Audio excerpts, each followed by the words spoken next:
Hello guys, എൻ്റെ ഒരു get ready with me കണ്ടാലോ? ഇന്നെനിക്ക് പോളിയുള്ള ദിവസമാണ് കേട്ടോ. അതിന് വേണ്ടിയിട്ടുള്ള ഒരുക്കങ്ങളാണ് നിങ്ങൾ ഈ കണ്ടുകൊണ്ടിരിക്കുന്നത്. എൻ്റെ അമ്മ എന്നെ കുളിപ്പിച്ച് സുന്ദരിയാക്കാനുള്ള പരിപാടിയിലാണ്. കുളിയൊക്കെ കഴിഞ്ഞ് വന്ന് കണ്ണെഴുതി പൊട്ടൊക്കെ തൊട്ട് പുതിയ ഡ്രസ്സൊക്കെ ഇട്ടിട്ട് മുടി കെട്ടാനുള്ള പരിപാടിയാണ് നടക്കുന്നത്. ഞാൻ പക്ഷെ സമ്മതിക്കോ? ഞാൻ ആരാ മോള്? ഞാൻ നല്ലോണം വികൃതിയാണ് കേട്ടോ. എൻ്റെ അമ്മ കുറേ കഷ്ടപ്പെട്ടിട്ടാണ് എൻ്റെ മുടിയിൽ താജ്മഹൽ പണിഞ്ഞുകൊണ്ടിരിക്കുന്നത്. പക്ഷെ കാര്യമൊന്നുമില്ല, ഒരു സെക്കൻഡാണ് ഞാൻ അതൊക്കെ പറിച്ചു കളയും.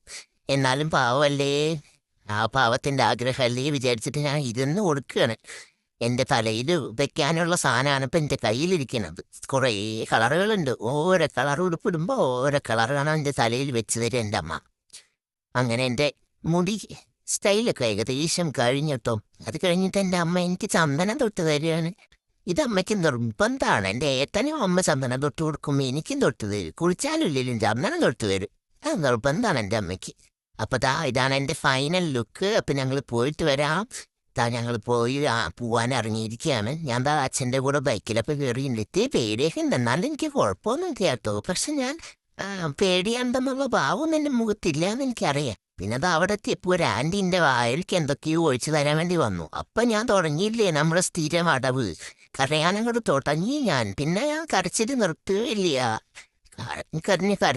കരഞ്ഞിട്ട് ഞാൻ തോൽപ്പിച്ചു അവരൊക്കെ. അങ്ങനെ അവരെന്തൊക്കെയോ ചെയ്തിട്ട് എൻ്റെ വായിൽ തന്നു ആ സാധനം.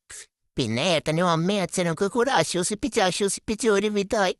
അപ്പോഴാണ് അവിടെ എൻ്റെ ഭാവി അംഗനവാടി ടീച്ചറെ ഞാൻ കണ്ടത്. രേഖ ടീച്ചർ, അത്ര രേഖ ടീച്ചർ, അതാത്ര എൻ്റെ ഭാവി അംഗനവാടി ടീച്ചറും എൻ്റെ അമ്മ എന്നോട് പറഞ്ഞു.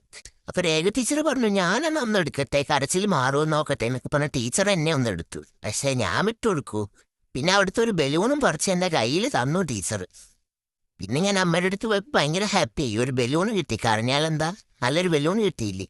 അങ്ങനെ ഞങ്ങൾ തിരിച്ച് വീട്ടിലേക്ക് കയറി പോവാണ് കേട്ടോ. ഇപ്പം എൻ്റെ ഏട്ടനൊരുത്തൻ സൈക്കിളിൽ മുന്നേ പോയിട്ടുണ്ട്.